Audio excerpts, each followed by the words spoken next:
오늘의 전국 현안 짚어보는 시간입니다. 홍석준 국민의힘 의원, 강선우 더불어민주당 의원 나와 계십니다. 어서 오십시오. 안녕하세요. 네, 안녕하세요. 네, 이재명 대표 지금 피습 후에 어제 수술을 했고요. 지금은 회복실에 있기는 있는데 네. 다녀오셨잖아요. 어제 병원에 계속 있었습니다. 예, 지금 중환자실에 계속 지금 있는 네, 거잖아요. 중환자실에 계속 있는 상황이고요. 그리고 중환자실은 다들 아시겠지만 면회가 제한되지 않습니까? 예, 예. 시간도 제한이 되고 횟수도 제한되고 그래서 가족분들 중 한 분만 이렇게 면회가 가능한 그런 상황입니다. 피습 이후로는 한 번도 그럼 뵌 적이 없는 거예요? 없습니다. 네. 본부들은 뭐라고 하십니까? 가족분들은 뭐라고 하세요? 걱정이 많으시죠. 그래서 예. 지금 현재 여러 가지 회복 관련돼서 지금 최선을 다해야 할 것이고요. 음. 그리고 이재명 대표께서 이전에 또 단식을 조금 오래 하셨잖아요. 그렇죠. 예. 그래서 이렇게 몸의 어떤 시스템 같은 게 조금 많이 좀 떨어져 있는 그런 상태지 않을까 해서 이제 이번 그 암살 시도 테러 관련한 그런 것과 좀 합쳐져가지고 좀 종합적으로 걱정이 좀 많은 그런 상황입니다. 지금 일단 뭐 건강 회복이 최우선이긴 합니다만 네. 그래도 지금 뭐 총선이 이제 98일 남았잖아요. 네. 그래서 오늘 비상의총을 네. 열었잖아요. 의총 갔다 오셨죠? 네. 어떤 이야기들이 나온 거예요? 분위기 굉장히 엄중했었고요. 예, 분위기가요?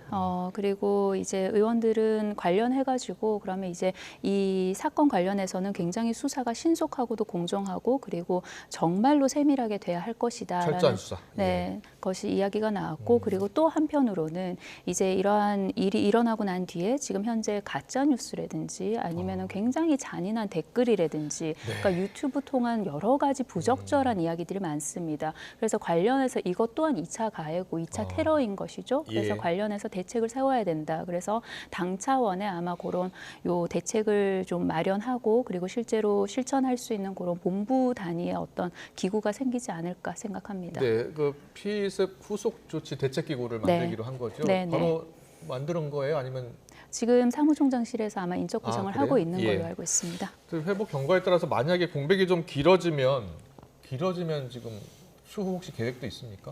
당무 관련해서는 민주당 지도부에서 차질 없게 그리고 총선 일정에 맞도록 예년 총선과 크게 다르지 않은 네. 그런 여러 가지 그 절차에 맞게 잘 진행을 해 나갈 것이어서요. 국민 여러분들께서 아마 굉장히 많이 놀라시고 그리고 걱정도 크실 텐데 민주당에서 안정적으로 당을 이끌어가는 모습 보여드리도록 하겠습니다. 네.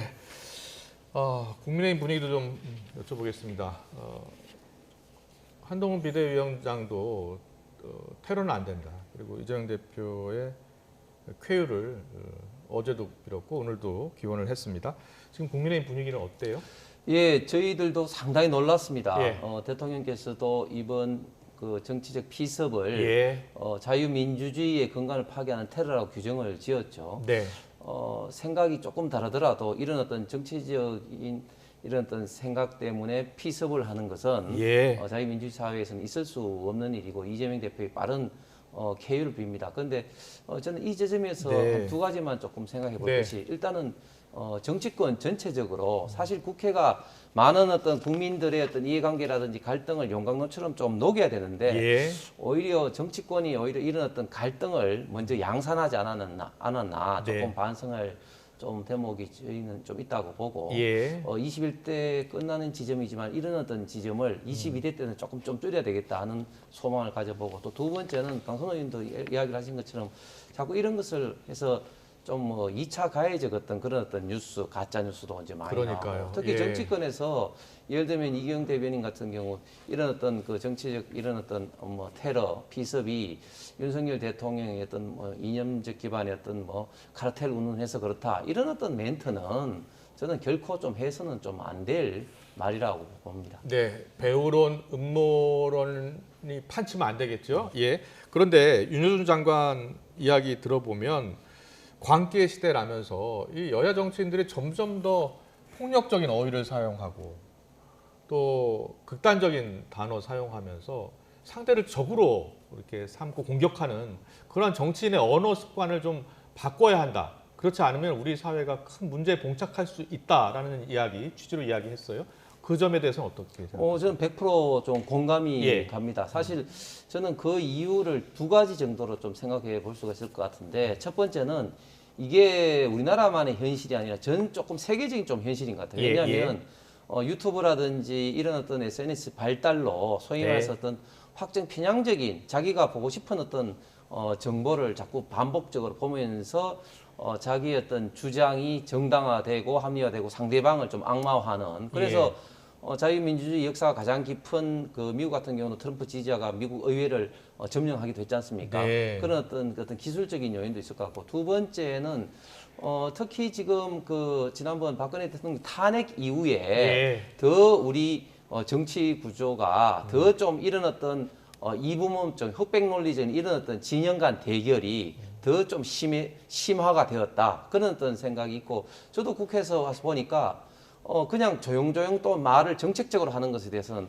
언론이라든지 관심을 좀 적게 받다 보니까 또 정치인으로서는 또 세게 말하면 또 언론에 좀 조명을 받고 하는 그런 또 유혹도 상대적으로 또 많이 받는 것 같습니다. 네, 2차 가해 이야기가 좀 또 나오고 있고요. 네. 그 사건이 일어나자마자 음모론 네. 이야기도 계속 나오고 있고 말도 안 되는 이야기들이 나오더라고요. 자작극이라는 이야기도 예, 나왔고요. 그리고 지지율을 올리기 위한 일이었다라는 이야기도 나왔고요. 그리고 종이 칼이었다. 뭐 이런 말도 안 되는 온갖 이야기들이 나왔죠. 그래서 이런 말들은 절대 재상산돼선 안 될 것이고요. 그리고 관련해서 정말로 그 선 아래로 내려간 말들은 법적 조치를 해야 됩니다. 네. 그래서 단호한 조치가 이루어져야 할 것이고요. 그리고 우리 윤여준 장관님 말씀하신 그 누가 더 자극적으로 말을 하나 경쟁하는 것 같다는 모습이라는 그 말씀에 일견 동의를 합니다. 근데 여야 저는 정치인들이 함께 모여서 네. 폭력적인 언어를 좀 사용하지 않기로 약속을 좀 했으면 좋겠어요. 그러니까 폭력적인 언어도 사용하지 말아야 되겠지만 그럼 어제 같은 경우를 생각을 해보자고요. 네. 그 송원석 의원이었나요? 경남 도당위원장을 맡고 있죠. 어제 이재명 대표가 죽을 뻔한 거예요. 목부 위에 칼이 찔린 거잖아요. 그렇게 해서 지금 수술실에 누워 있는 수술을 받고 있는 그런 상황이었는데 야당 답변에서 거의 뭐 욕설에 가까운 비난하지 않았습니까? 그런데 저는 송원석 의원 자체는 뭐 그 의원 하나로서 말을 했다고 가정을 하자고요. 그거조차도 이해하기 힘들지만 그런데 그 이후에 국민의힘이 뭐라고 했냐면 사과도 하지 않았어요. 후속 조치도 취하지 않았어요. 국민의힘의 입장이 뭐였냐면은 한동훈 비대위원장이랑 엮지 말라는 거였어요. 이게 지금 적절한 태도입니까? 있을 수 있는 일입니까? 비판을 하기 위해서든지 아니면은 본인이 속한 정당의 어떤 여러 가지 기구들을 옹호를 하기 위해서라든지 우리가 기본적인 인권을 건드리고 그리고 선을 넘는 그런 말은 하면 안 됩니다. 그리고 했을 경우에는 당에서 조치를 취해야 돼요. 그리고 당의 입장이 분명히 나와야 됩니다. 굉장한 유감을 표합니다. 알겠습니다. 여야의 입장과 생각을 좀 들어봤고요. 이재명 대표 이 피습 이후 민주당 내 탈당 신당 움직임은 일단 중지 상태인 것 같습니다. 민주당 비주류 원칙과 상식 의원들 또 이낙연 전 대표 거취 결단 발표 시점을 늦추기로 한 분위기인데요. 이낙연 전 대표의 신당 창당 가능성을 두고서는 오늘 아침 라디오 인터뷰에서 여러 이야기가 나와서요. 저희가 녹취를 좀 들려드리겠습니다. 듣고 오겠습니다. 쉽지는 않을 거예요. 근데 이게 창당이 물리적으로 아무리 빨리 해도 15일에서 20일은 걸립니다. 근데 예를 들어 지금 이재명 대표 입장에서는 회복에 어느 정도 시간이 걸릴지 모르지만 또 이재명 대표가 회복했다고 바로 그러면 회복했니 나 나갈게 이렇게 안 되잖아요. 그것도 이상하잖아요. 그러니까 지금 상당히 고민이 깊어지는 시기가 왔을 거다. 이 사건 때문에 이낙연 대표가 갑자기 생각을 바꾸리라고 기대하기는 쉽지 않아 보이고요. 다만 어떤 여론의 관심이 이 사건에 집중되고 또 이재명 대표의 건강에 관심이 집중되는 상황 아니겠습니까? 그런 상황에서 어쨌든 민주당과 평생 함께 온 이낙연 대표가 당을 떠난다고 하는 그런 모습들이 좋아 보이지 않겠죠. 뭐 그런. 네.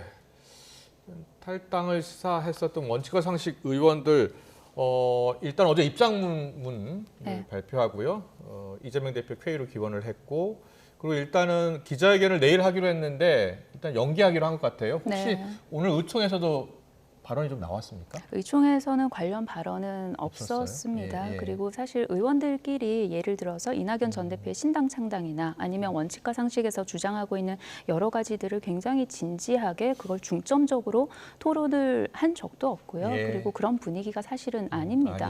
그 이낙연 전 대표도 그러하고요. 그리고 원칙과 상식 그 내분의 의원들께서도 아마도 이렇게 큰 일이 생겼으니 본인들의 정치 일정을 감안을 해서 의사결정을 하시겠죠. 하겠죠. 예. 근데 그럼에도 불구하고 저는 그 이전에 근본적으로 그러면은 신당 창당 아니면 원칙과 상식 의원들이 하고 있는 그런 주장이 힘을 받으려면 예. 결국은 국민들께서 동의를 많이 해주셔야 되는 것이잖아요. 네. 그런데 이낙연 전 대표의 신당 창당 같은 경우에는 여론조사를 보면은 그렇게 큰 힘을, 호응을, 공감을 예. 받고 있는 것 같지 않아요. 그래서 이재명 전 대표의 이런 불행한 일 관련해서는 본인들이 적당하게 생각을 해서 적절하게 생각을 해서 저는 의사결정을 할 거라고 봅니다만 네, 네. 근본적으로 이들의 어떤 여러 가지 결정에 대해서 크게 호응이 있다거나 아니면 반응이 있다거나 그런 상황은 아닌 걸로 보입니다. 예, 알겠습니다. 이낙연 전 대표가 생각을 바꾸지는 않을 것이다.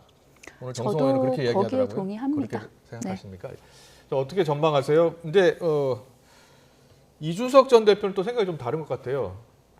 쉽지 않을 것이다. 창당이 물리적으로 아무리 빨리 해도 15일에서 20일은 걸립니다. 이재명 대표 입장에서 회복이 어느 정도 걸릴지 모르지만 뭐 좀 쉽지 않을 수 있다 이렇게 이야기를 했네요.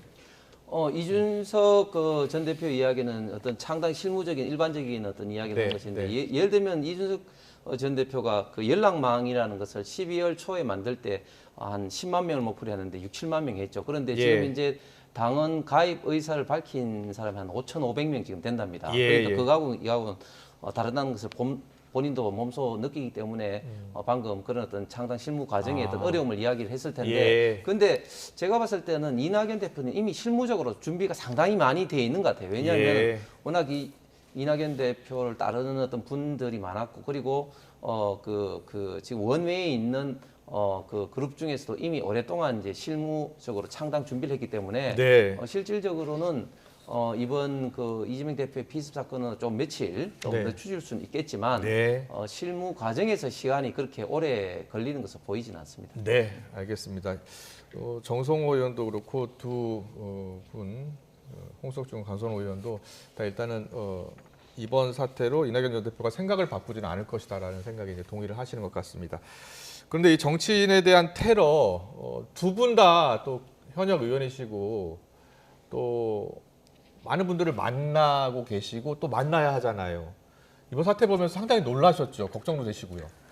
굉장히 놀랐고요. 그리고 앞으로 이렇게 직접적으로 이제 대면 접촉이 있는 그런 현장에서 굉장히 좀 위축되지 않을까라는 그런 우려가 있습니다. 네. 그런데 사실상 이런 예를 들면은 선거가 벌어졌을 때 유세 현장에서는 거의 통제라는 것이 불가능한 것이거든요. 이게 질서 있게 어느 정도 거리를 유지를 하고 그리고 각각의 사람들을 굉장히 면밀하게 살펴보고 이게 현실적으로는 거의 불가능합니다. 그러니까요. 물론 예. 경호의 측면도 다시 한번 좀 토파봐야 되는 면이 분명히 국회 차원에서 좀 있습니다만, 논의가 필요한 대목 아니에요? 네, 논의가 필요한 예, 대목입니다만 동시에 이런 불행한 이런 일이 발생을 했을 때 그 예. 이후에 어떤 사후 조치 있지 않습니까? 예. 이런 것 또한 함께 좀 종합적으로 검토를 해볼 필요가 있다고 생각을 합니다. 네. 이번 같은 경우에도 그게 가덕도라는 그런 지리적인 면이 있긴 했으나 네. 응급차가 오기까지 20분이 넘게 걸렸거든요. 네. 그러면은 그런 이제 응급조치라든지 그런 데 있어서 우리가 조금 더 들여다볼 면이 있는지 없는지 그런 거 관련해 가지고 이제 시스템도 좀 개선을 해야겠죠. 그렇죠. 예.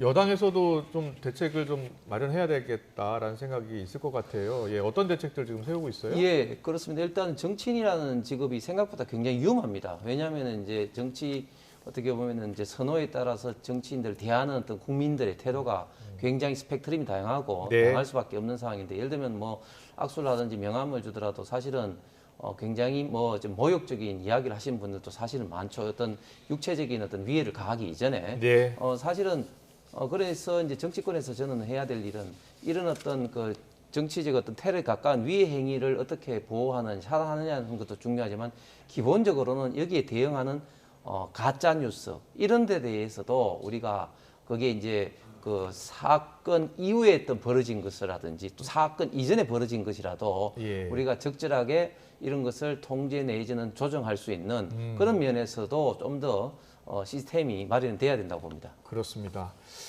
다시는 이런 일이 벌어져서는 안 되겠죠. 또 후속 대책도 여야가 이제 머리를 맞대서 좀 마련했으면 좋겠고요.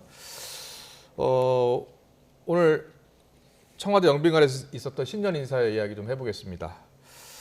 오늘 원래 신년 인사회에 이재명 네. 대표가 간다고 하지 않았었나요? 간다고 결정을 그때 네, 했었죠. 했었죠. 예. 네, 결정을 예. 했었는데 그 이후에 이제 조금 시간들이 흐르면서 국회에서 김건희 특검 등 그 특검법이 통과되지 않았습니까? 네, 네. 그래서 그거 관련해서 이제 대통령실에서 거부권을 행사할 것이라고 바로 입장을 냈었잖아요. 예. 뭔가 뭐 한 며칠 하루 이틀이라도 고심하는 척도 안 했었어요. 예. 그래서 바로 입장을 내고 그렇다면은 요 신년에 참석하는 거 관련해서 조금 디베이트가 있었어요. 있었는데 그랬군요. 예. 그런데 이제 어제 그 대표 관련해서 이제 살인 의도를 가지고 이제 그런 테러를 자행한 일이 일어나서 그래서 물리적으로도 이제 참석이 어렵게 된 것이죠. 그렇군요. 네. 예. 한동훈 비대위원장 지금 모습이 나오는데요. 한동훈 비대위원장이 오후에 노인회 찾는다면서요, 대한노인회. 네, 네. 예. 네. 가서 사과하는 겁니까? 예. 예, 일단 뭐 노인 회장님을 이제 신년 인사 겸해서 일단은 당연히 이제 har의를 드리고 예, har의를 예. 드릴 때 그 민경우 전 비대위원의 어떤 이야기도 자연스럽게 예. 사과 말씀도 자연스럽게 나올 것 같습니다. 예. 한동훈 비대위원장이 최근에 대전, 대구 잇따라 방문하고 네. 광주도 찾을 예정이죠. 네, 네, 예. 그렇습니다. 어떻게 돼요? 예, 지금 어제 이제 첫 번째로 이제 대전을 예. 갔었고 두 번째로 이제 대구를 갔었고 예. 내일 이제 광주를 가서 5.18 민주묘지 참배하는 공민묘지를 거죠? 참배하는 걸로 되어 있습니다. 예. 어제 저희는 이제 대구에서 이제 대구시당 경북도당 이제 신년 할애를 했는데 아. 어유 사람들이 생각보다 엄청나게 좀 이제 많이 왔었고 예. 그리고 이 순발력이랄까 그 센스가 있는 게 사람들이 너무 많이 둘러싸다 보니까 네. 안 보이는 거예요. 예, 예. 그런데 갑자기 의자 위로 올라가서 네. 인사를 이제 했습니다. 그러면서 이제 대구가 결국 이제 정치적인 고향이다. 예. 그런 어떤 멘트를 통해서 대구 시민들에게 인사하는 그런 자리를 가졌었습니다. 네.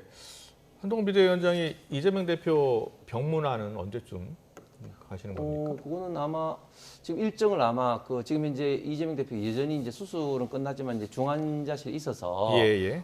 병원 측과 의료진과 일정을 아마 조율을 좀 뭐 해야 될 것 같습니다. 네. 오늘 홍익표 원내 대표가요. 통과한 특검법을 거부한다면 모든 법적 조치를 다 취하겠다라고 했잖아요. 네. 어떤 조치를 지금 검토하고 있는 거예요? 예를 들면은 이게 대통령이 본인 가족 일에 대해서 헌법상 주어진 권한을 남용하겠다는 거 아닙니까? 네. 그러면 이게 이해 충돌에 해당이 되는지 이해충돌이 안 될수 있다. 되는지 이제 그거 관련해 가지고 네. 그리고 여러 가지 거기서부터 이제 뻗어 나갈 수 있겠죠. 그래서 예. 종합적으로 법적 검토를 할 겁니다. 그렇군요. 한동훈 비대위원장 같은 경우에는 악법이다. 총선용 악법이다라는 입장을 거듭 밝히고 있는 거잖아요. 네.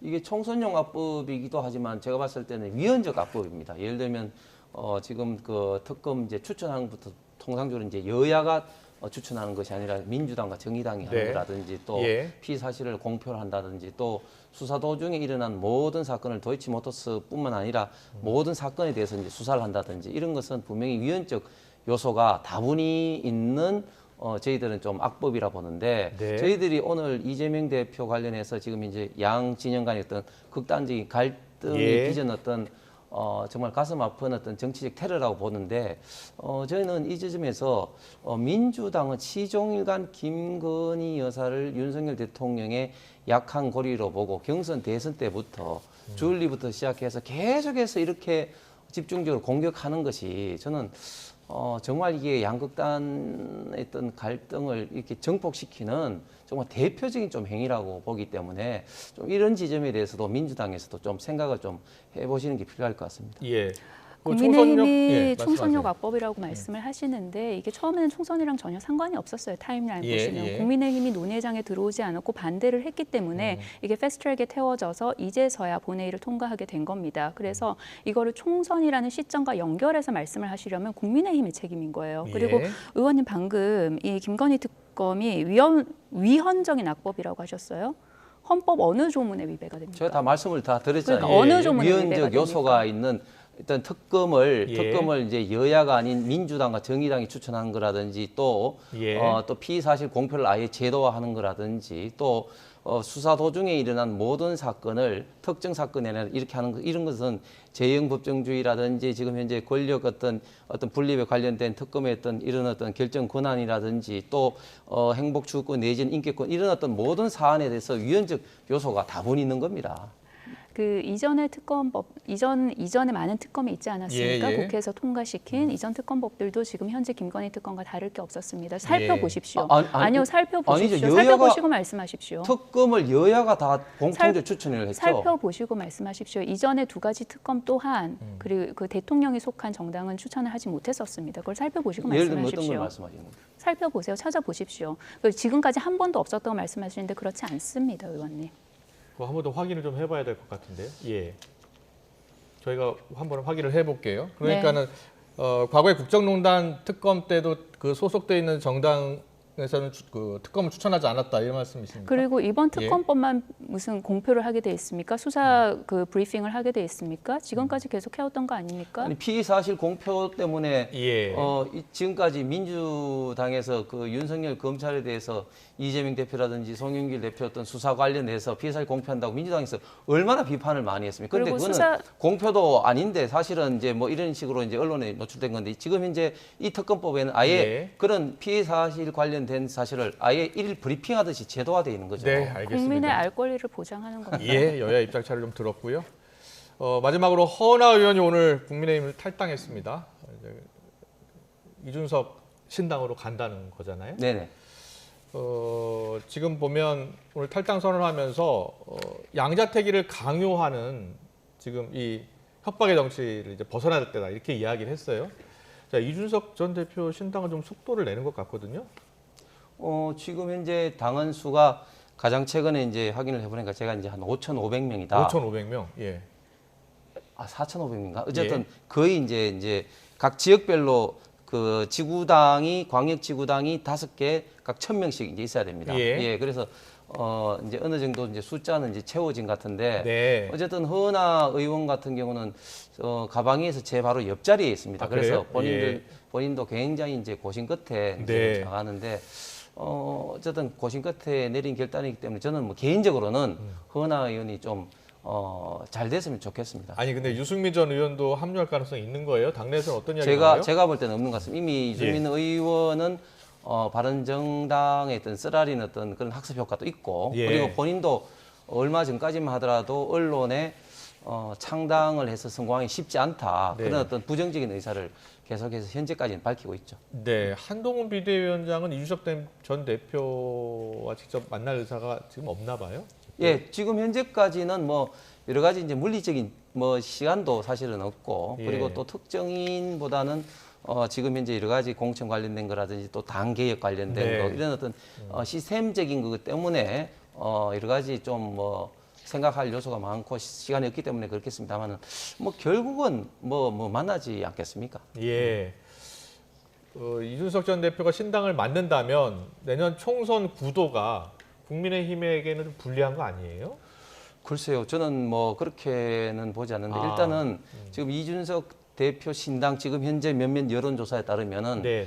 저희 당에서 이제 이준석 신당을 지지하신 분도 있지만 이제 민주당 내지는 예. 일부 중립성에 지지하신 분들도 상당수가 있고 또 지금 이낙연 또 대표의 또 신당도 지금 이제 예. 뭐 출연하기 때문에 그 구도가 국민의힘에 그 뭐 불리하다 뭐 이렇게 보이지는 않습니다. 자, 지금 이준석 전 대표 신당 이야기를 좀 하고 있는데 네. 이준석 전 대표 신당 지금 뭐 속도를 내고 있는 것 같아요. 네, 예. 그런 것 같습니다.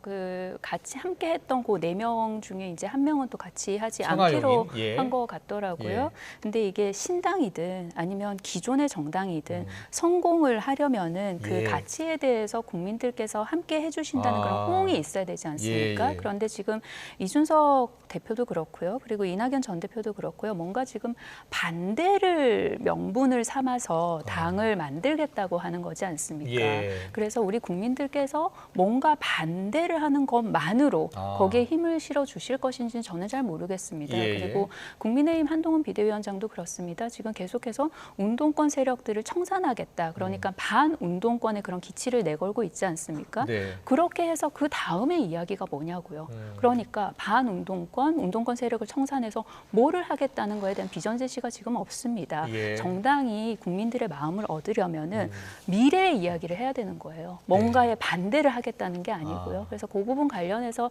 어떻게 하면 지지를 얻을 수 있는지 각 당에서 좀 고민해봐야 될 것 같습니다. 민주당은 어때요? 제3지대 또 신당 이런 지금 창당 움직임이 민주당 이번 총선 전략에는 어떤 영향을 미칠 것 같아요?